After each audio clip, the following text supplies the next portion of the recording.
The background is amazing. Je sais pas. Je sais pas.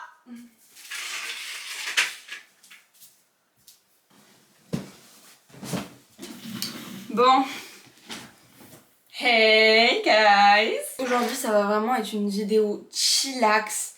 Prenez votre petite tisane, votre petit café, petit matcha, posez-vous, on va discuter. Moi je vais m'appliquer un petit masque sur le visage que je pense qu'on m'avait offert et qui est possiblement périmé. Aujourd'hui j'avais envie de vous parler d'une problématique d'été qui revient un peu tous les étés. La trend on va dire, parce que pour moi c'est une sorte de trend de l'été un peu parfait. On va l'appeler du perfect summer.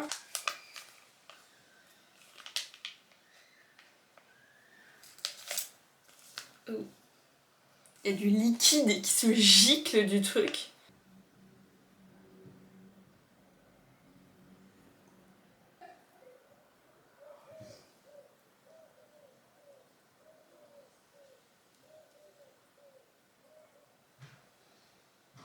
À part le fait que je ressemble à un extraterrestre, je pense que j'ai bien mis le masque. Ce truc de se prévoir un été de malade, de sortir, de rencontrer plein de gens, de faire plein de voyages. Vraiment ce truc de se faire une méga bucket list pour avoir l'été le plus parfait de ta vie, enfin bref. C'est vraiment un truc, on se compare de fou.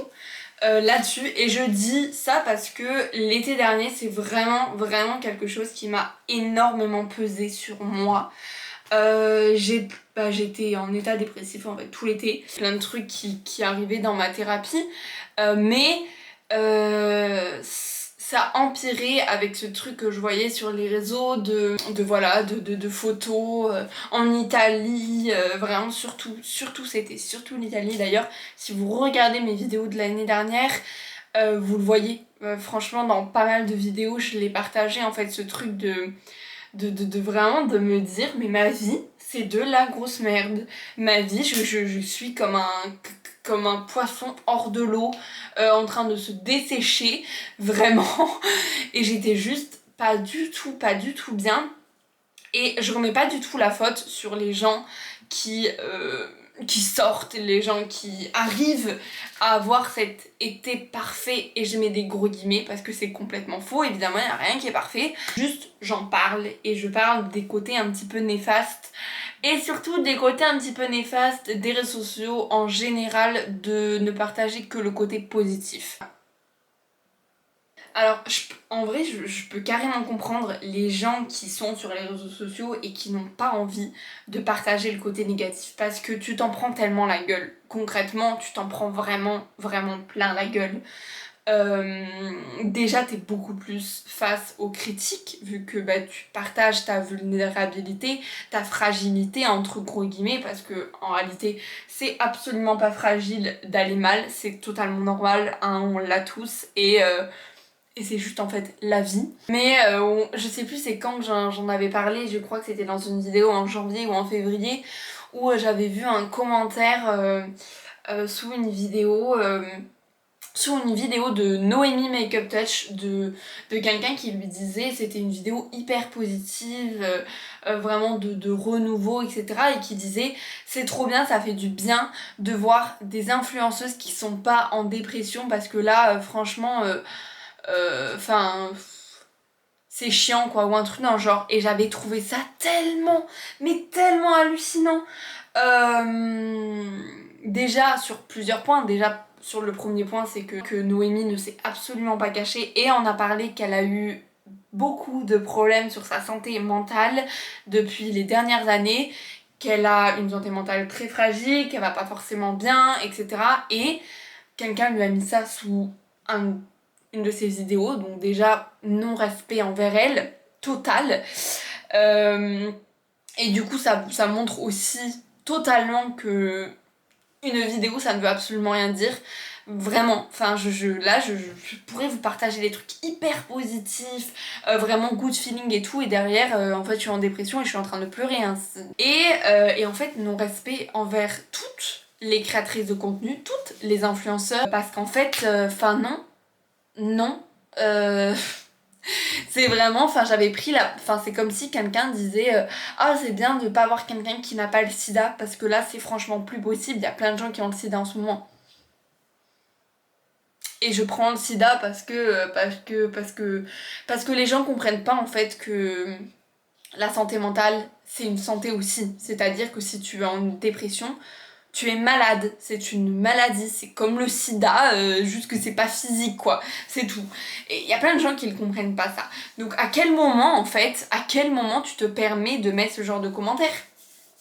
Et j'avais trouvé ça mais vraiment mais dingue en fait, j'avais vraiment trouvé ça dingue. Donc je peux comprendre parfaitement les créateurs de contenu qui ne partagent pas leur mal-être sur les réseaux sociaux.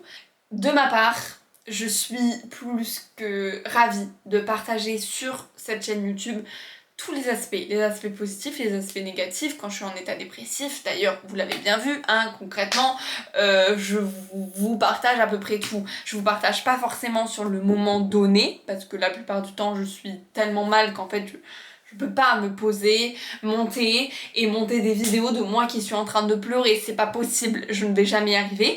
Par contre, 1 mois, 2 mois, 3 mois, 4 mois après, j'y arrive. Et c'est exactement ce que j'ai fait au début d'année, et c'est exactement ce que j'ai fait aussi l'année dernière. C'est pour ça que pendant, je crois, 2 mois, il n'y a pas eu de vidéo sur ma chaîne YouTube, tout simplement parce que j'étais en état dépressif et que j'ai sorti une vidéo que d'ailleurs j'adore cette vidéo, je suis tellement fière de l'avoir montée, filmée, enfin je vous la mettrai dans le petit i. Elle parle de tellement de choses en fait, elle parle pas vraiment de dépression, elle parle du fait de changer. Je suis revenue avec cette vidéo, mais si vous regardez mes vidéos un peu avant celle-là, ça se voit que je vais pas bien du tout. Donc je regrette absolument pas de le partager sur les réseaux sociaux, c'est moi ce que j'aimerais voir sur les réseaux sociaux.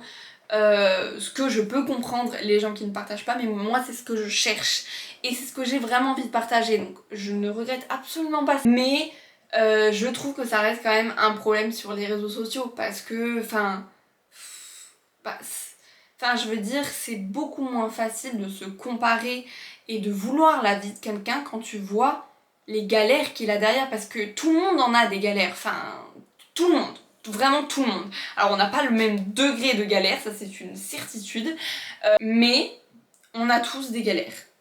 Personne n'a une vie parfaite, ça n'existe pas, et heureusement, parce que le parfait est dans l'imparfait, comme j'aime bien dire.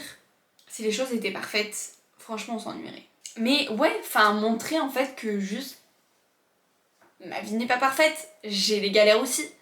Peut-être tout cet été, je pars pendant 2 mois faire un road trip en Italie, mais toute l'année, je travaillais en 40 heures par semaine. J'ai fait un état dépressif pendant 2 mois parce que j'étais complètement burn-out. Je sais pas moi, je dis pas qu'il faut forcément le partager, le dire, etc. Mais dans un sens un peu oui, genre je veux dire je peux pas forcer les gens à partager qui vont pas bien, je les comprends en fait, mais ça manque vraiment de transparence et du coup c'est pour ça aussi que les gens se comparent, parce que quand sur les réseaux sociaux tu vois que des trucs parfaits, la vie de quelqu'un qui apparaît parfait, ça te fait te comparer. Donc j'ai vraiment envie de vous rappeler que non, c'est complètement faux. Chaque personne que vous voyez sur les réseaux sociaux a eu des galères derrière. Chaque personne. Donc tu vois peut-être cette personne qui est en train de faire le tour de l'Europe depuis 1 mois. Peut-être, il y en a plein en plus, les étrangers font ça à foison et je trouve ça trop bien d'ailleurs, ça me donne trop envie. Ça va pas être cet été, ni l'été prochain, je pense, c'est à peu près sûr, mais je trouve ça trop bien, vraiment ça me donne trop envie. En dehors de ces 2 mois de vacances, de voyage, il y a d'autres choses en fait autour. Et aussi dans ces 2 mois de vacances, il y a des galères. Il y a des galères, il y a des merdes en fait, il y a des galères partout, il y a des problèmes partout. Et c'est pas assez partagé. Et du coup, vous comparez, enfin on se compare alors qu'on n'a pas à se comparer. Vraiment, on n'a pas à se comparer. Ce que les gens nous montrent sur les réseaux sociaux, ce n'est qu'une petite partie de l'iceberg. Enfin, il faut vraiment se dire que les gens vous montrent ce qu'ils ont envie de vous montrer. Par exemple, je prends l'exemple de... en ce moment, je suis en train de mettre des posts sur mon Instagram. D'ailleurs, si vous ne me suivez pas, je vous mets mon Instagram juste là. Et je suis en train de mettre des posts d'il y a un mois. Presque 2 mois. Oui, je crois, oui. 1 mois et demi, 2 mois. Je vous mets ça sur mes réseaux sociaux. Alors, si vous me suivez, si vous écoutez mes vidéos YouTube, etc., vous savez que ces photos ne sont pas sur le moment présent. On s'en fout un peu, mais voilà. Par contre, si vous débarquez sur mon compte, bah, vous pouvez parfaitement croire, ah ben ça c'est ce qu'elle est en train de vivre en ce moment. Bah non. Enfin là, concrètement, je suis en train de partager des photos de Montpellier, de ma semaine de malade, avec mes petits cafés, la Pride, Célia. Bah non, en fait, concrètement, non, je suis chez mes parents, en train d'essayer de me faire de la thune. Je commence un 45 heures plus par semaine.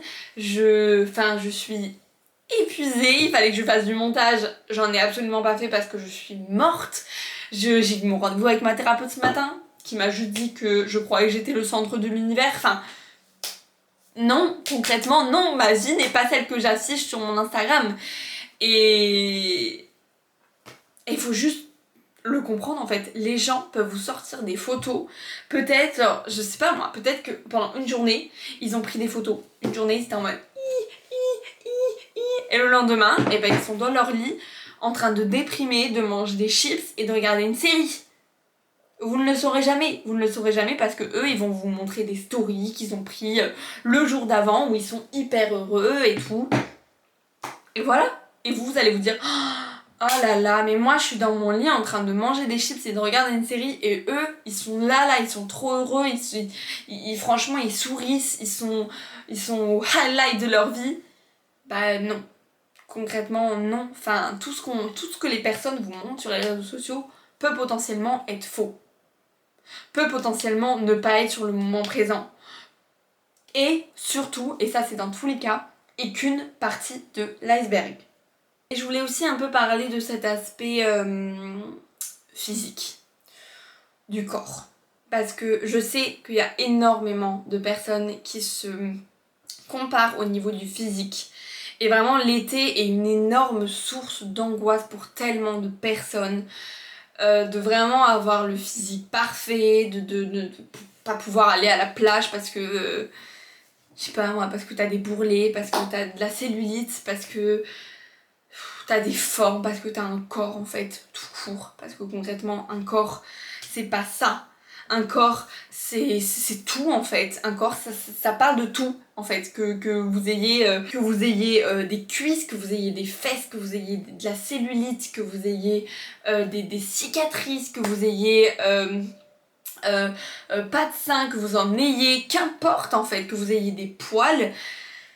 J'en sais rien moi, c'est un corps en fait, c'est juste un corps et c'est totalement normal. Et ça, faut qu'on le normalise en fait, faut qu'on le normalise, faut qu'on arrête de normaliser ce corps parfait de la femme totalement épilée, de la femme sans cellulite, de la femme avec des formes juste là où il en faut, mais pas beaucoup, un tout petit peu, mais pas beaucoup. Mais non en fait, enfin genre c'est quoi ça? C'est quoi ça?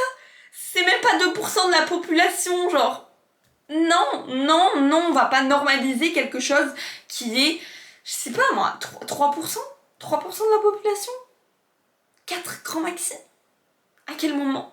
À quel moment on va normaliser ça en fait? Enfin non, on va juste normaliser le fait qu'on a tous des corps différents et que c'est totalement normal parce qu'on est tous et toutes différents et différentes. Et c'est incroyable, c'est ça la beauté de tout. C'est ça la beauté de la vie, c'est qu'on est tous différents. Donc normalisons juste le fait d'être différents.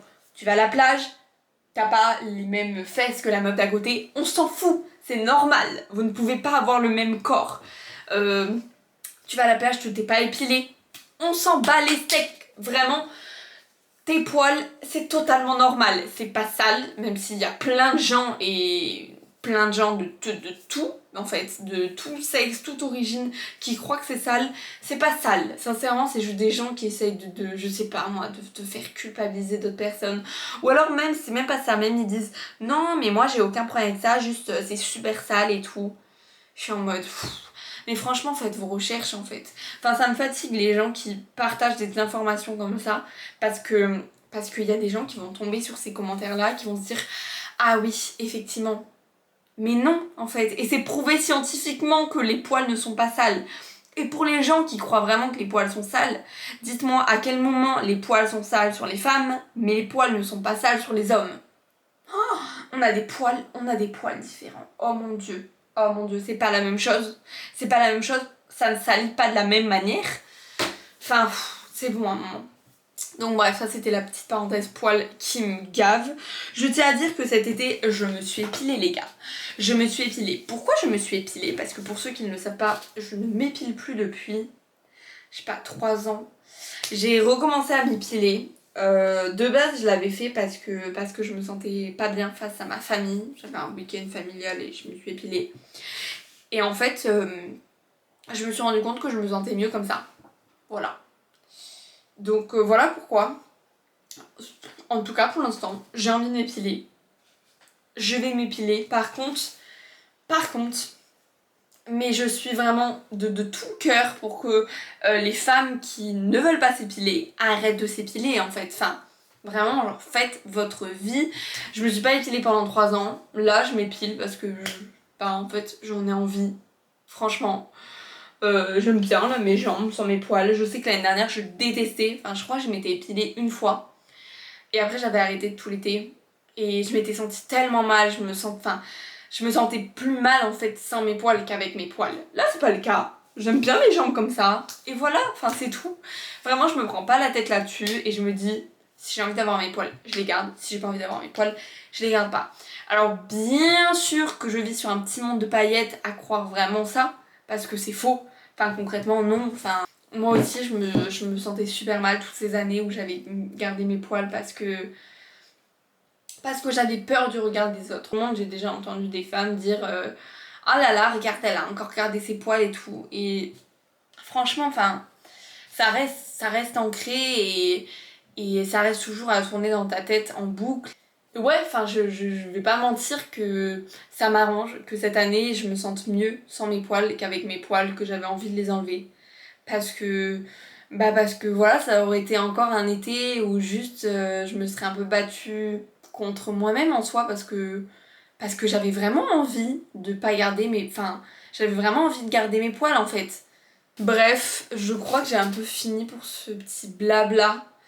Dites-moi ce que vous en pensez franchement dans les commentaires.